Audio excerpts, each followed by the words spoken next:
Police स्टेशनला खोटी खंडणीची फिर्याद दाखल झालेली आहे। मला अटकपूर्वचा अधिकार असताना मी सीआयडी ऑफिस पुणे पाषाण रोड इथं सिलेंडर रोड आहे।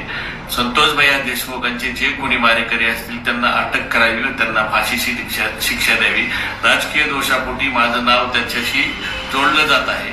पोलीस तपासात जे निष्कर्ष निघाले, मी जर दोषी दिसलो तर न्यायदेवतांनी मला जे शिक्षा देईल ती मी भोगायला तयार आहे।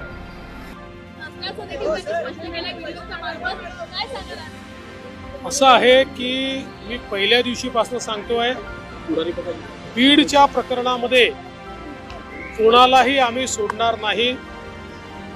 ज्याचा संबंध आढळेल, ज्या प्रकरणात आढळेल त्या प्रत्येकावर या ठिकाणी कारवाई करण्यात येईल। अतिशय कडक कारवाई करण्यात येईल। गुंडांचं राज्य आम्ही चालू देणार नाही।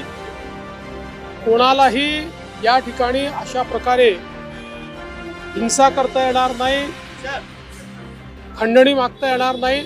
या दृष्टीने तपास अतिशय गतिशील केलेला आहे आणि त्यामुळेच आज त्यांना त्या ठिकाणी शरणागती पत्करावी लागली आहे। आता हत्येतले जे आरोपी फरार आहे त्यांना पकडण्याकरता देखील वेगवेगळ्या टीम्स या पूर्णपणे कामी लागलेल्या आहेत आणि कुठलाही आरोपी आम्ही त्या ठिकाणी सोडणार नाही, सगळ्यांना शोधून काढू। आज स्वर्गीय संतोष देशमुख यांच्या बंधूंची माझी फोनवर चर्चा झालेली आहे। त्यांनाही मी आश्वस्त केलेलं आहे की तुम्ही काळजी करू नका, काय वाटेल ते झालं तरी सगळे दोषी शोधून आणि जोपर्यंत ते फासावर लटकत नाही तोपर्यंतची सगळी कारवाई पोलीस करतील, हा विश्वास मी त्यांना दिलाय। कोणता गुन्हा दाखल होईल, कसा होईल हे सगळं पोलीस सांगतील।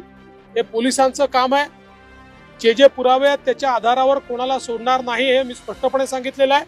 त्यामुळे या संदर्भात वेळोवेळी पोलीस निर्णय करतील, पोलीस ब्रीफिंग करतील।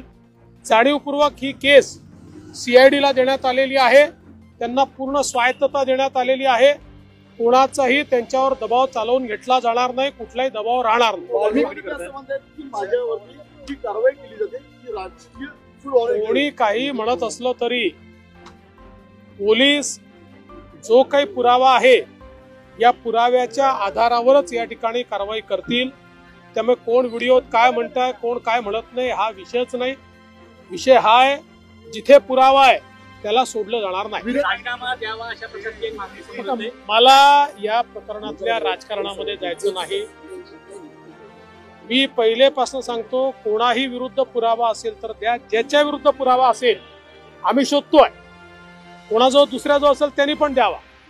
पण माझ्याकरता स्वर्गीय संतोष देशमुख यांच्या हत्येला कारणीभूत लोकांना शिक्षा होणे हे महत्वाचं आहे। काही लोकांना केवळ राजकारण महत्वाचं आहे, त्यांचं राजकारण त्यांना लखलाप, त्यांच्या राजकारणाने मला वाटत नाही की काही फार त्याच्यात काही फायदा होईल। त्यामुळे मला कुठल्याही राजकीय वक्तव्यामध्ये जायचं नाही, त्याचं समर्थनही करायचं नाही, त्याचा विरोधही करायचा नाही। हे राजकारण त्यांनी त्यांच्या ठिकाणी करत राहावं। मात्र आमची भूमिका स्पष्ट आहे, स्वर्गीय संतोष देशमुख यांना न्याय मिळवून द्यायचा तो आम्ही मिळवून देऊ।